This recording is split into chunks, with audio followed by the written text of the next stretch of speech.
May 2020, 2058-11. May 2020, 2058-11.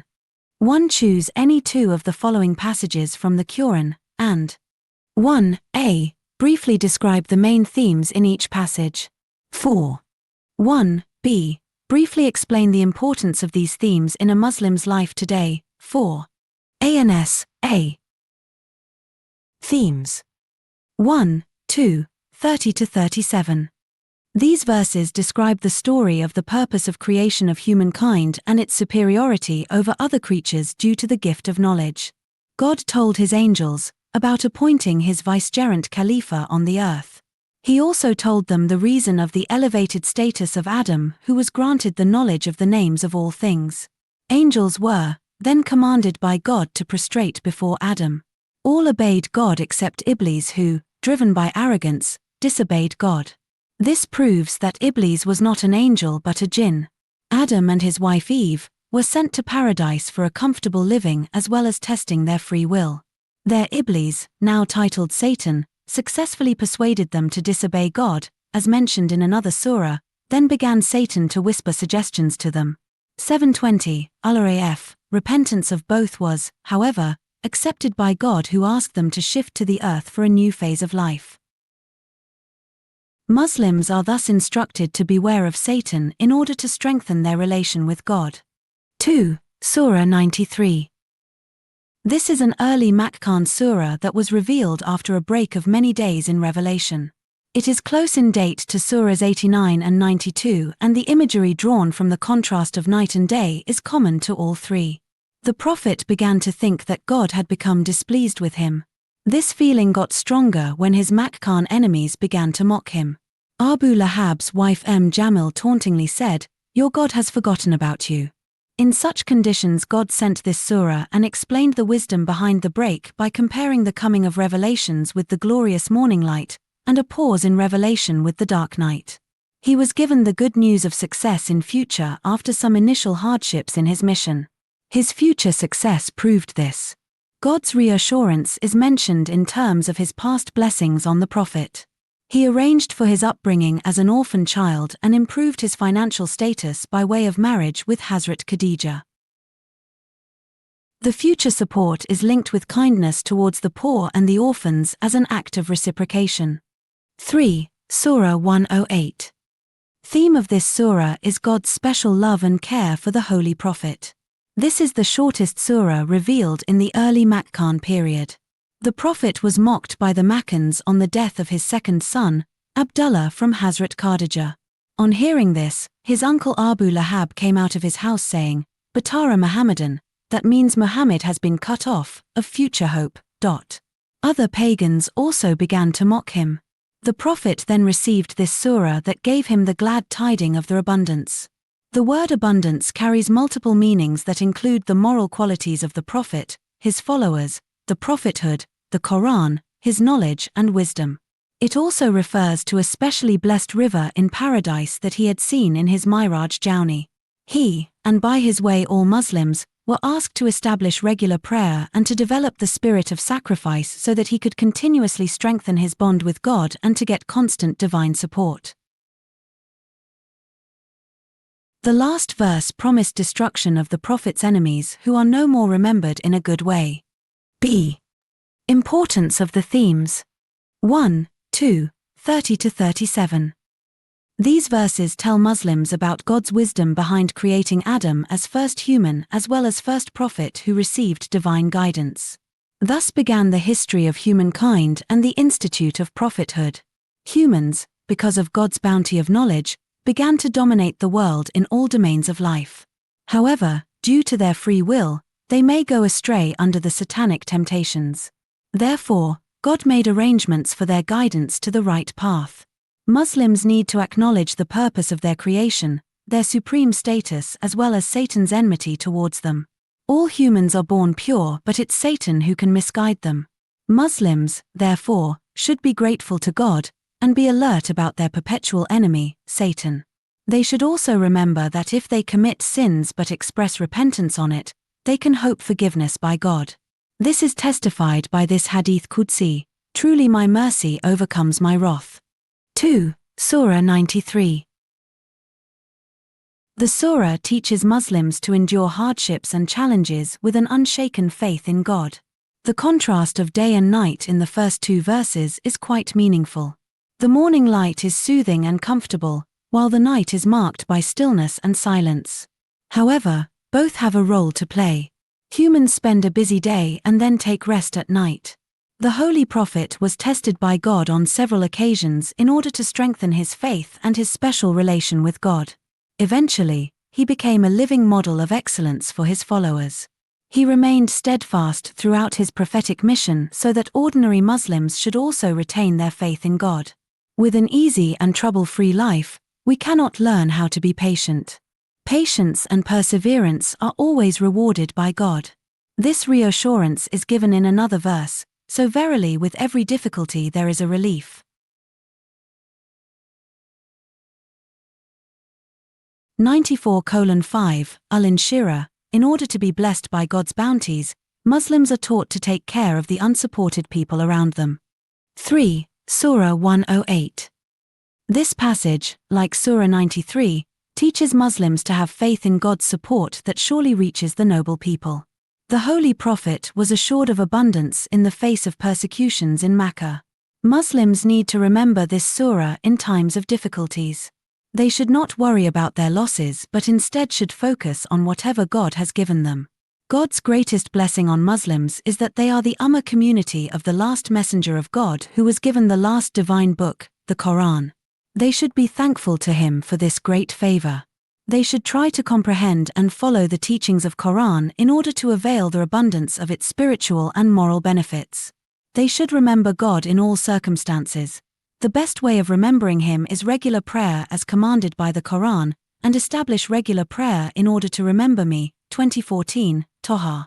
The surah teaches Muslims to be ready for any type of sacrifice that too brings them closer to God. 2a. Write about the events of the first revelation received by the Prophet Muhammad, and how he was reassured afterwards. 10b. What can Muslims today learn from the first revelation about the importance of reading and understanding the Quran? 4a. According to the Sahih hadiths reported by various narrators, the Prophet received his first revelation when he was 40. For example, one hadith says, the commencement of the revelation to the Holy Prophet was in the form of good dreams which came true like bright daylight, and then the love of seclusion was bestowed upon him. He used to go in seclusion in the cave of Hira where he used to worship God continuously for many days before his desire to see his family. He used to take with him the journey food for the stay and then come back to his wife Khadijah to take his food likewise again. Accordingly, as he approached 40, the Prophet began to isolate himself from the social life of Makkah. He would spend long time in the cave of Hira, in the Mount of Light or Jabal al-Nur, in the outskirts of Makkah, meditating about his relationship with God. It was during such meditations that Jibreel appeared before him in a night of Ramadan. He commanded him to recite. The Holy Prophet replied that he could not read. Jibreel pressed him so hard that he could not bear it. This happened twice, and on his third command, the Prophet replied, "What shall I read?" Jibreel squeezed him for the third time, and recited, "Read in the name of your Lord who created man out of a clot of congealed blood. Read, and your Lord is most bountiful. He who taught the use of the pen, taught that which he knew not." Al-Alaq, 96:1-5. This was the first ever revelation sent down on the Holy Prophet. Historians are not sure about the exact date of this revelation. The Quran, however, endorses that this was during the month of Ramadan as stated in this verse. Ramadan is the month in which was sent down the Quran, Al-Baqarah 2:185. It further confirms that it happened in one of the nights of this holy month. We have indeed revealed this in the night of power, Al-Qadr 97:1. Hazrat Jibrail's special might and power was demonstrated so that he could tell the Prophet about the fact that the message had been sent by one supreme God who is all-powerful. The Quran mentions this in these words, "The revelation of this book is from God, the exalted in power, full of wisdom." Al-Zumar 39:1. The Prophet recovered from this shocking experience and felt as though the words of the revelation were indelibly imprinted on his mind. He made his way to his home and heard a voice from the heavens. According to a tradition reported by Abdullah bin Zubair, the Prophet narrated, "When I was midway on the mountain, I heard a voice from heaven saying, 'O Muhammad, you are the apostle of God and I am Gabriel Jibrail.' I raised my head towards heaven to see who was speaking. I saw Gabriel in the form a man with his feet astride the horizon and his wings spread to the extent of my sight. I stood gazing at him, moving neither forward nor backward. Then I began to turn my face away from him, but towards whatever region of the sky I looked, I saw him as before." Al-Tabari and Ibn Hisham. The Prophet finally reached home and, after narrating the whole experience, he asked his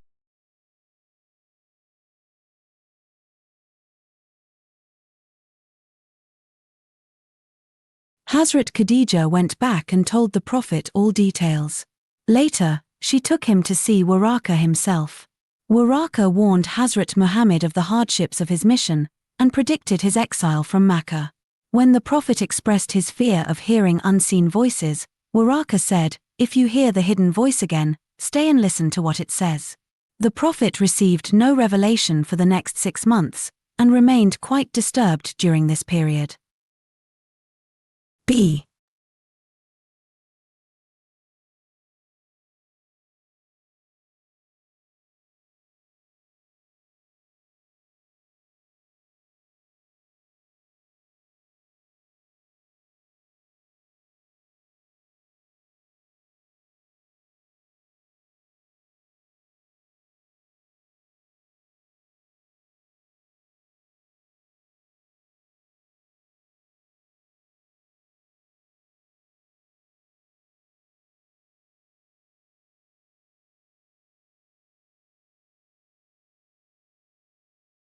May 2015, 2058-11.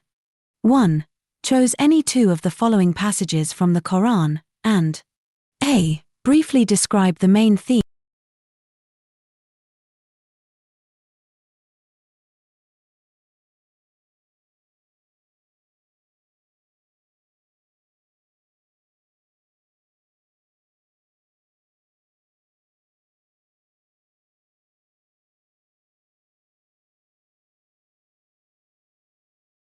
First revelation begins with the command, Iqra, or read.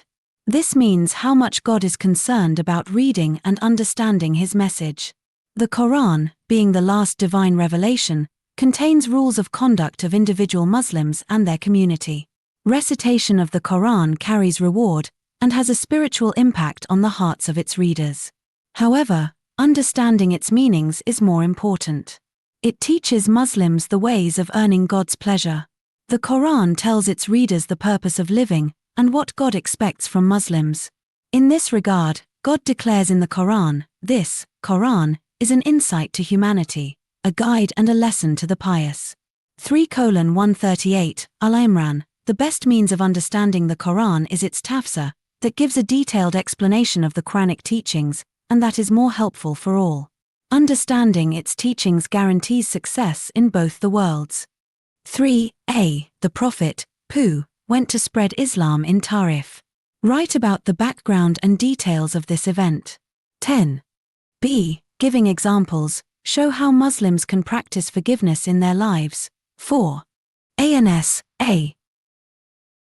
The Quraysh increased their opposition to Islam after death of Abu Talib in 620 AD. The Prophet had lost the tribal protection because the new chief of Banu Hashim was Abu Lahab, Abduza, who had refused to profit his nephew, Hazrat Muhammad, Pbuh.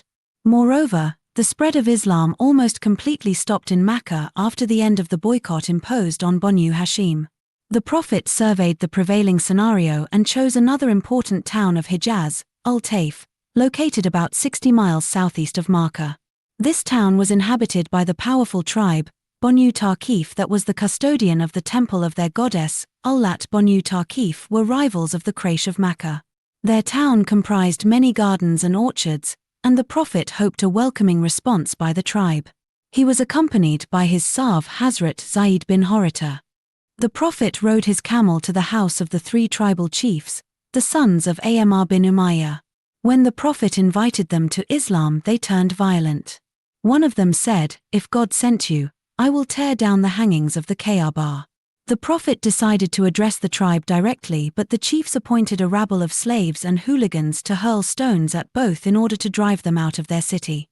He was pelted with so many stones that he began to bleed and his shoes were filled with blood.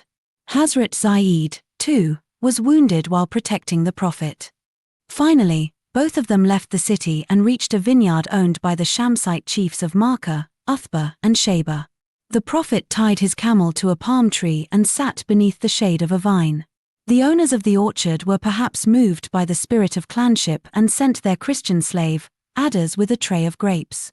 He further prayed to God in a touching way while resting in the shades of the wall of the vineyard, "O God, to you alone I complain of my weakness, my insufficient ability and my insignificance before the people. You are most merciful and the Lord of the helpless and the weak." After some time, he left for Makkah, and at Karan al-Manzil, Angel Jibril appeared before him with the divine offer of crushing his insulters between Al-Akshabain, the two mountains. The Prophet, however, replied, "No, I hope that God will let them beget children who will worship God alone." According to the Arab tradition, the Prophet had to seek a fresh tribal protection. He sent message to some influential Makkans, but they refused. Finally, Mutim bin Adi extended protection to him. He was the chief of Norfall tribe, and one of the 5 people who were instrumental in the annulment of the social boycott. With a new hope, he reached Makkah, and began to address the pilgrims from Yathrib, the 3rd major town in the Hijaz. This visit proved to be one of the events that led to the Prophet's migration to Yathrib Medina, in 622 AD. B. The Quran describes the Prophet as mercy for all. Muslims today need to follow his footsteps. They should ignore minor mistakes of their employees at home or in their workplaces. They should correct them in a kind way so that the employees pray for their employers. This will create an atmosphere of cordial relationship and set examples for others. Many Muslims tend to overreact on trivial matters, start abusing others and even beating those who are weak.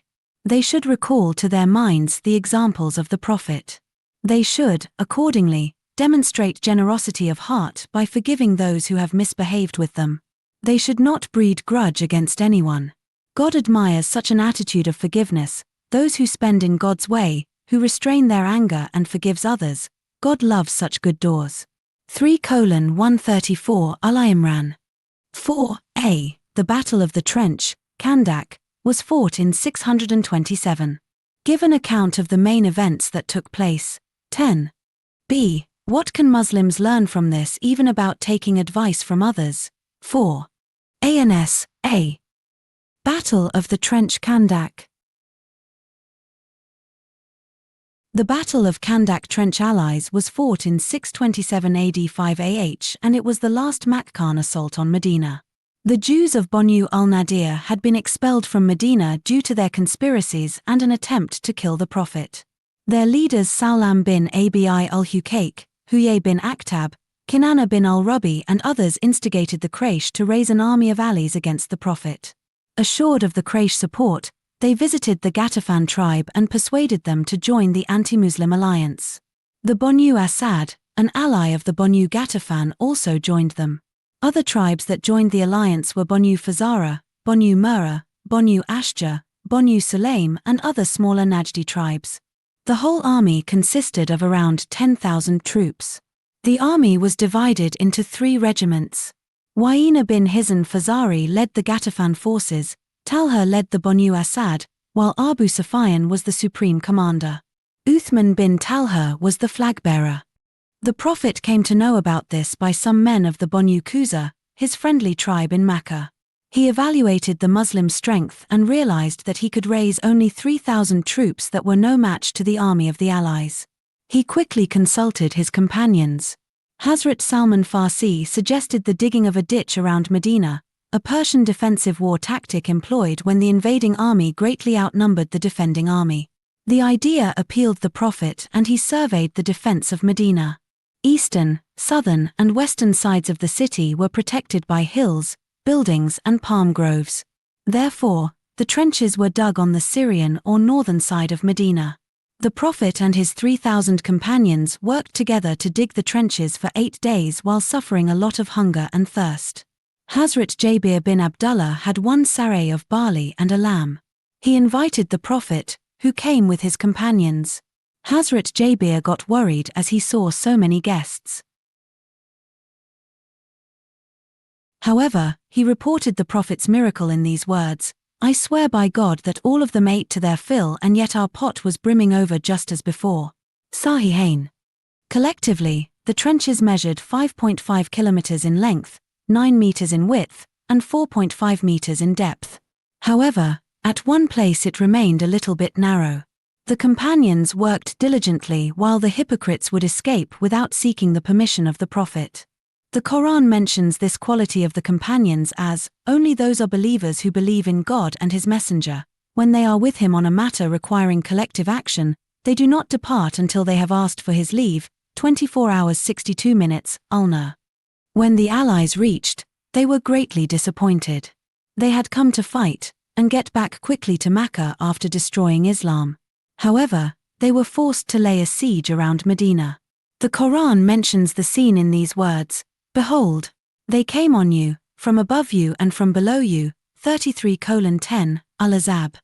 The Prophet had sent women and children in fortresses, and set up his military base at the foothills of Mount Sal. He posted guards at the weak points of the trench. The siege got prolonged over weeks and the Allies made 2 attempts to unsettle the Muslims.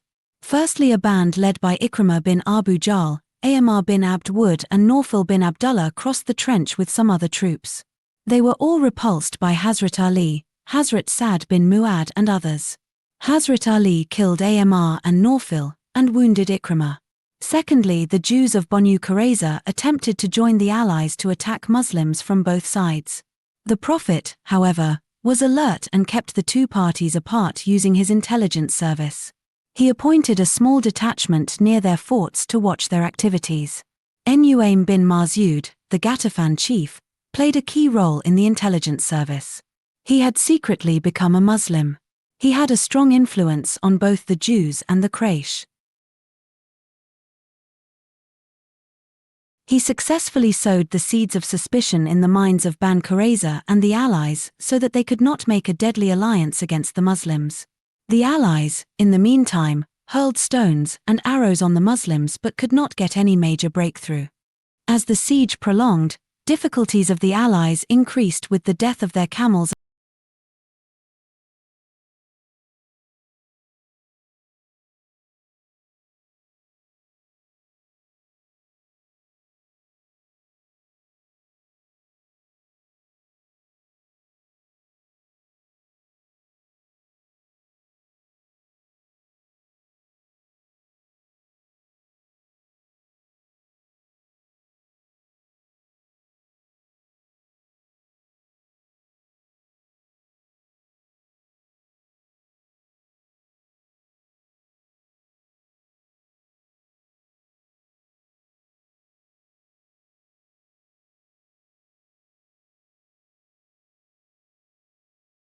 Thus, Muslims got a victory without a regular fight.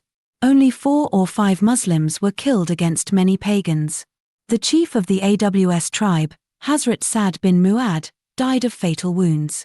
After the departure of the Allies, the Jews of Banu Qurayza were punished for their treachery. B.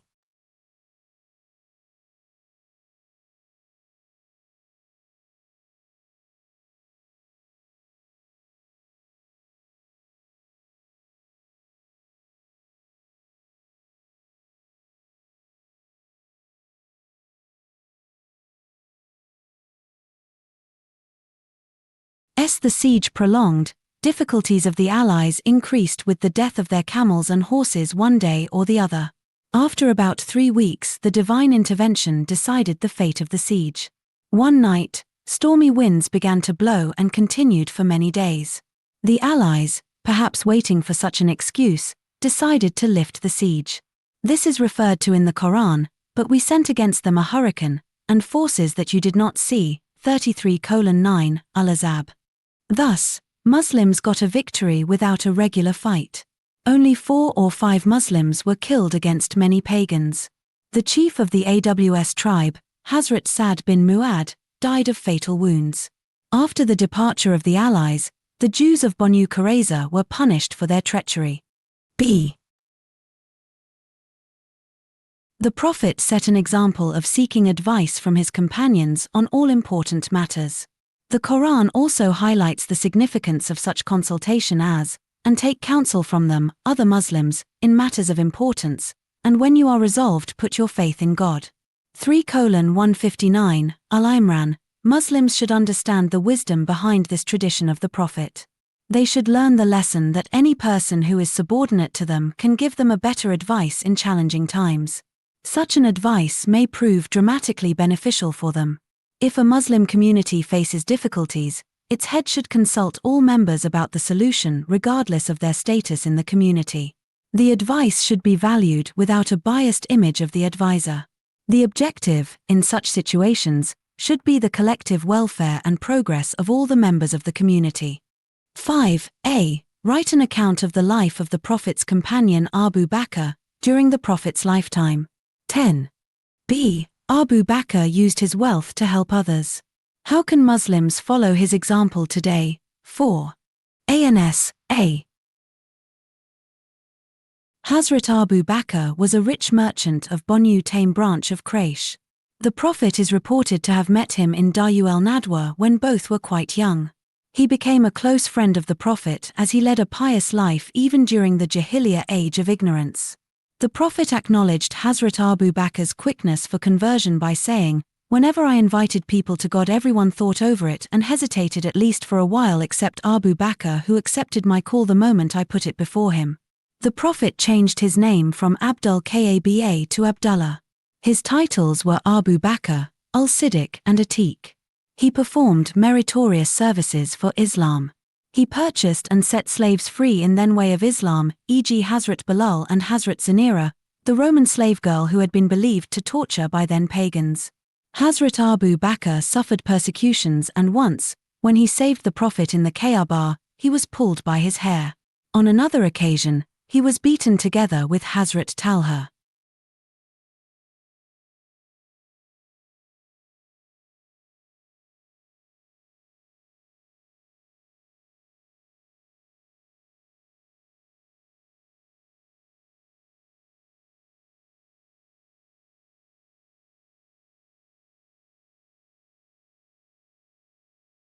He influenced many prominent Makkans for conversion.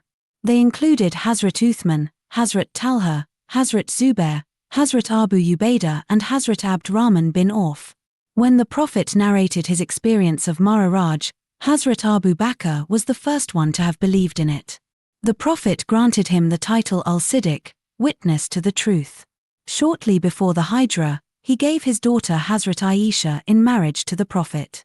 The Prophet started his Hijrah journey with him and both stayed in the cave Thor for 3 days. During the stay, Hazrat Abu Bakr's children served both in the cave. On a critical moment, he allowed himself to be bitten by a scorpion who was about to bite the Prophet. The Quran refers to him as, and he, Prophet, had no more than one companion and both were in the cave, 940, Al-Tawbah. In Medina, Hazrat Abu Bakr became a close advisor to the Prophet and remained with him on all important occasions, e.g. battles, Treaty of Hudaybiyah and conquest of Makkah. In the Battle of Badr he shared a camel with Hazrat Umar and Hazrat Abdurrahman bin Auf. In the Battle of Uhud he was part of the human shield that encircled the Prophet, protecting him against the pagans.